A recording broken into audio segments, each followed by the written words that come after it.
Greg Anthony, how are you, Greg? I'm doing good, Rich. How are you? I'm just trying to figure out my place in our post-merger world, Greg. Would you agree with the assessment that the game was stolen by the Warriors last night? Absolutely. No doubt about it. Portland, that's a game that ultimately will probably cost them this series. And I say that because, like after game one, everyone was wanting to write them out because, they got handled.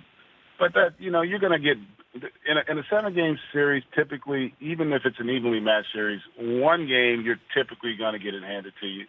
And I really believe that Portland will probably hand it to Golden State in the game in this series. But it's those 50-50 games, especially on the road where you were the better team and you lose. Those are hard to make up, especially against the two-time defending champs, especially when you think that potentially Kevin Durant is looming and he will at some point maybe make an appearance in this series. You've got to take advantage of those opportunities. And quite frankly, Portland did not. They just kind of caved there down the stretch, did not execute well, did not make the plays, and conversely, that the world champs did. How does that happen? Walk me through how a team that's up 15 and then up 8, and as you point out, they know they've got to get one in Oakland. They know they have to, and they had their best opportunity. No Durant, multiple possession leads multiple times. I mean, how does something like that happen when you're involved in it, Greg? Well, listen, I've been a part of it on both ends. It happens in part because Golden State's will was stronger. They were tougher mentally. And even though Portland didn't necessarily always make a play offensively, Golden State had to make plays down the stretch. They still had to come up with big shots and big effort plays. Even the last play with Iguodala against Lillard, that was a hell of a defensive play by Iguodala. It's a 15-point lead at halftime in today's game, especially against Golden State, is not a big lead. That's not insurmountable. That's not really a big deal. I do think, though, that the pressure of the moment sometimes, not so much for Dame and CJ, but for that supporting cast, they don't have a lot of guys that are as comfortable in those big moments as does Golden State. And then for the guys for Golden State who may not be as comfortable, they get comfort because of who they play with. They're playing with Steph Curry. They're playing with the Finals MVP and Andre Iguodala. They're playing with a Klay Thompson, a Draymond Green, and I'm not even mentioning Kevin Durant. So that gives you a little bit of confidence in those situations. And I just think that's ultimately the difference. Listen, Golden State without Kevin Durant, this is the core team that still won 73 games a few years ago, and had to lose a 3-1 lead in the finals to lose the championship. So they're more than capable of, in essence, beating anybody on any given night. It's just that, if you're Portland, you get 41 points off your bench. Your stars were solid. You didn't turn it over that much overall, 13 times for the game. Now, you got handled on the backboard a little bit. That was a difference maker. But that's a game where you feel like you got to win. When you look at the stats, if I just showed you the stats blindly, you would say, oh, that team, Portland probably wins that game. And for them to not win it, it can be demoralizing. It's hard for you to get back up emotionally when you gave that game away, that 50-50 game that you controlled, that you had, and now you look up and you're down 0-2. Greg Anthony here on the Rich Eisen Show. Greg, we had B.J. Armstrong in studio here a couple weeks ago, and he said out of all the Warriors that you cannot allow to beat you, that you focus on this one guy, you take this guy out, and you have the best chance of beating him. He didn't say Durant, which obviously the injury gods have removed, and he didn't say Curry. He said Draymond. And, man, yeah. I believe every last syllable of that, certainly after last night. He does everything, it seems, Greg. I'd love for you to put your expertise to that. You know what? Draymond Green is a Hall of Famer. I mean, that's really the best way to describe it. And he reminds me of a John Havlicek type. He's the type of player. He just does whatever you need him to do to win a game. I mean, this guy had 5 blocked shots last night. He in 7 assists. Curry let him in assists. He had 8, but he basically he let him in rebounding. He chips in 16 points. He's their emotional leader. He just, and the other thing about him, he makes winning plays that sometimes they get negated. But basketball at the end of the day, Rich, it comes down. It's very similar to all sports. It comes down to possessions, right? And what he does is, when you got a team as skilled as they are, when you've got a guy that going into, he's going to get me 8 or 9 extra possessions just because of how he plays the game. That's a lot of possessions. That's potentially, 27, 24 points if off of threes. But realistically, you're looking at probably 14 points. So he's going to give me, forget the scoring, he's going to get us a chance to get 14 or 15 points extra every game just because of his basketball IQ. And that becomes invaluable when you've got great players. Like, if you take Draymond off this team, in a lot of ways, Golden State's Portland. That's really what they become. They become a team with a great backcourt. They could probably win a series or two, possibly, but they're no way near contending for a world championship. That's his value. It's amazing what he's able to do night in and night out. Greg Anthony here on the Rich Eisen Show. I mean, you're just spitting truth there as far as I'm concerned. I mean, you said a lot of things that maybe people might think is provocative, but I mean, Draymond, it's his 6th career playoff game with 5 or more blocks. That's a Warriors franchise record. He's had 7 straight games now with 10 or more rebounds, which he's never done in his career before. And it's at the most important part of the season, certainly with Durant out, 7 assists. And it seems like many of them are coming from either the free throw line or the top of the key. I mean, he's spreading the floor. He's slashing to the basket himself. Couple of alley-oops last night. I mean, all different manners of hoops, and it all comes from him. It really is amazing, and I don't know how you beat it. How do you, if you are Portland down 0-2, or you're in the Eastern Conference Finals, which we'll turn to in a second? What do you do right now, Greg? Well, I'm not a fan of their strategy in the pick and roll right now. Like, Be the Blazers. It's funny, people talk about. I don't think you can trap Curry in the pick and roll because of what you saw. Like, what Draymond's doing is, for him, is his comfort zone.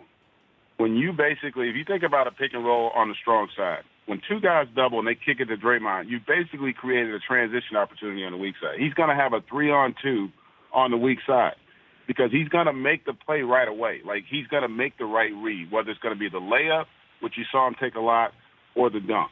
This is why Houston, even though they didn't beat him, one of the reasons Houston gives them more problems is because they can switch everything. And they don't give you those free rates. They make you have to play 5-on-5 over the course of the game. And listen, even by doing that, it's not like you stopped Curry. Curry still got his. Clay still gets his.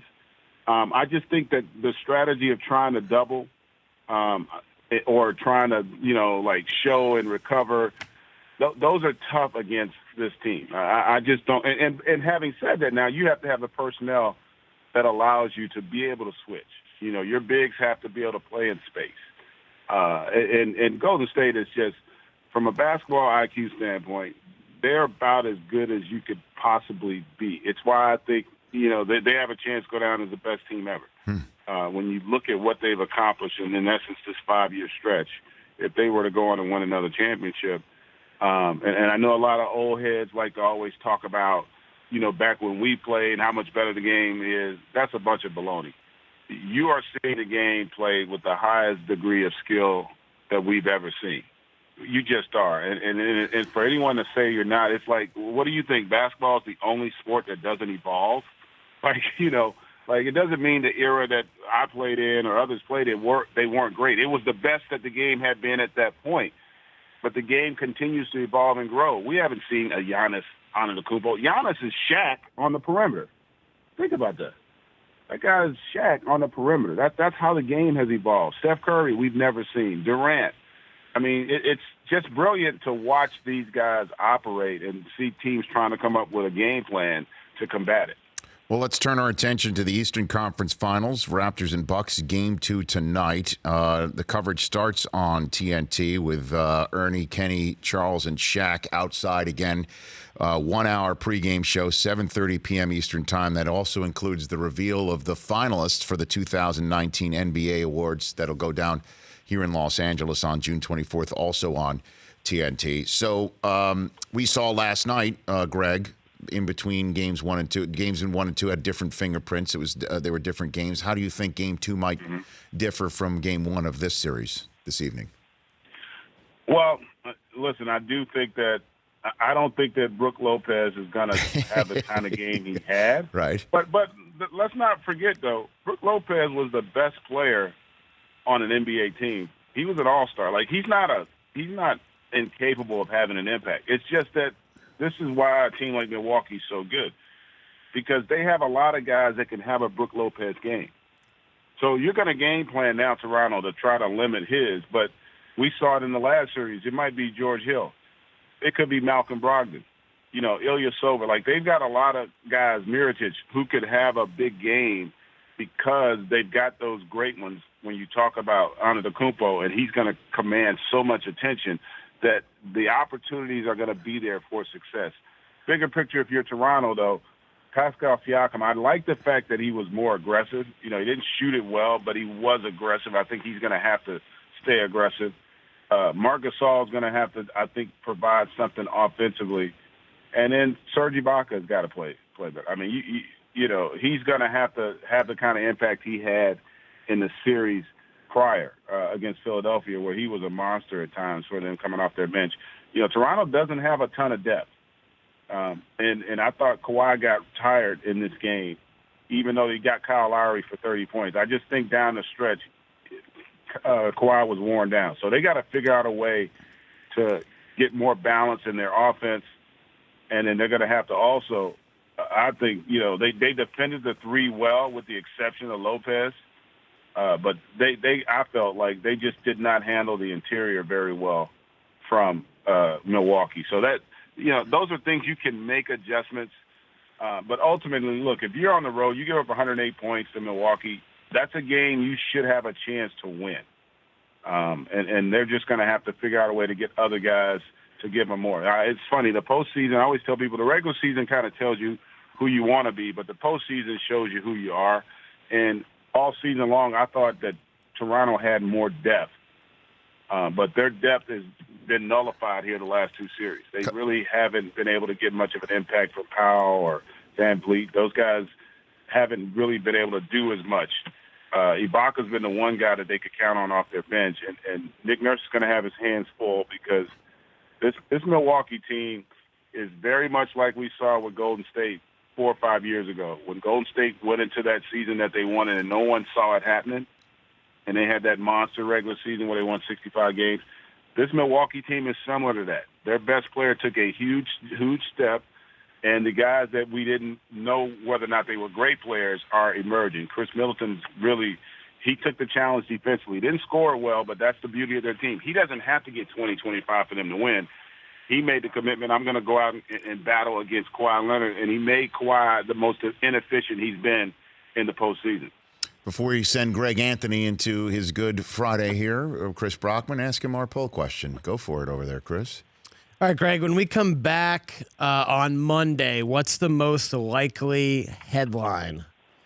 Warriors up 3-0, Bucks up 3-0, Brooks Koepka wins PGA Championship, Improbable wins the Preakness, disappointment in the Game of Thrones finale. Man, I hope it ain't disappointment in the Game of Thrones finale. Although I had some disappointment in, the penultimate one, the last episode. What bothered you, Greg? I just didn't get much of it was just, it was just killing. Like the way they set up the war against the Nightwalkers, I thought was great, right? The anticipation. Yeah. And then they just went right into the next one. And I didn't feel like there were I didn't like anybody in that episode. Yeah. You know what I mean? Like, I just felt I didn't like anybody in the episode. For a series, I'm sure if you guys are as invested in it as I am, yes. That's a that's a lousy feeling to have. Yeah. At the end of an episode. Yeah, it was straight fire. It was straight fire, literally, figuratively, straight fire. Literally, right? And again, you're because now I will say there is intrigue because we don't know what comes next. I mean, we all can, have speculation and what have you. But that I'm digressing. I'm going to go with the Warriors go up 3-0. Okay. Man, that would be. I mean, if they could go into Portland, Greg, and win without Durant, they're up 3-0. And Kerr can just sit back and just tell KD, stay in the cold tub or whatever he's doing. I don't know. Stim, ice, all that.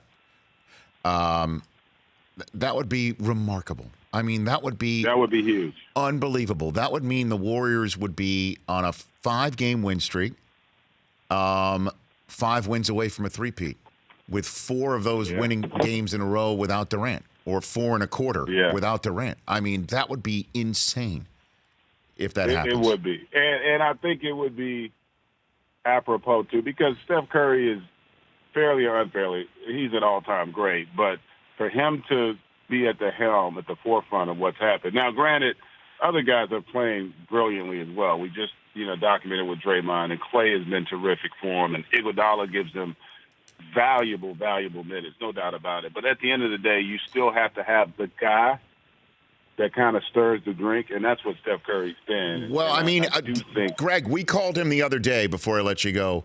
I called him the most unassuming NBA superstar ever. He doesn't ask for anything. It doesn't seem like he doesn't demand it.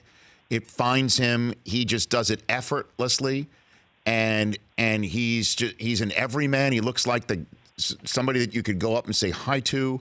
I mean, he is the least assuming superstar in the history of the league, I'm thinking. Yeah. It's hard to argue against that because even you think like Larry Bird used to talk a lot of smack, right? Like, a lot of those guys, Steph doesn't talk. He's humble. He's always got a second for whoever. I mean, maybe like Magic. Maybe it would. I'm proud to have him as the face of our league. It's pretty awesome. Like Magic, you know what I'm saying? Where everybody wants a part of him, and he's smiling. But I don't know. Magic might have been very demanding. It doesn't seem like he demands a damn thing. It just no. He's easy. He's what they call low maintenance. That's right. Greg, thanks for the call. Enjoy our chat. We'll chat down the line, certainly before they hand out the trophy. All right, brother. Let me know who's going to be the next coach of Michigan, too. I hope it's Juwan. I think Jalen gave him the leg up today. Where I think Jalen gave him a little bit of an endorsement. I hope it's Juwan. Yeah. What do you think? I tell you, it'd be a great call. I would love to see Juwan. I mean, he's paid his dues. He's been on championship teams at the highest level. And I think this is what he really wants to do. I think he'd give his all to find it, to make it successful. Look what Patrick's been able to do at Georgetown. I think he's done a really good job there, and I think that bodes well for Juwan. Greg, thanks for the time. Appreciate it. All right, brother. You're the man. Be good. At Greg Anthony 50 on both Twitter and Instagram, right there on The Rich Eisen Show. For more of The Rich Eisen Show, tune to Audience Channel 239 on DirecTV for free on BR Live or download the Rich Eisen Show app.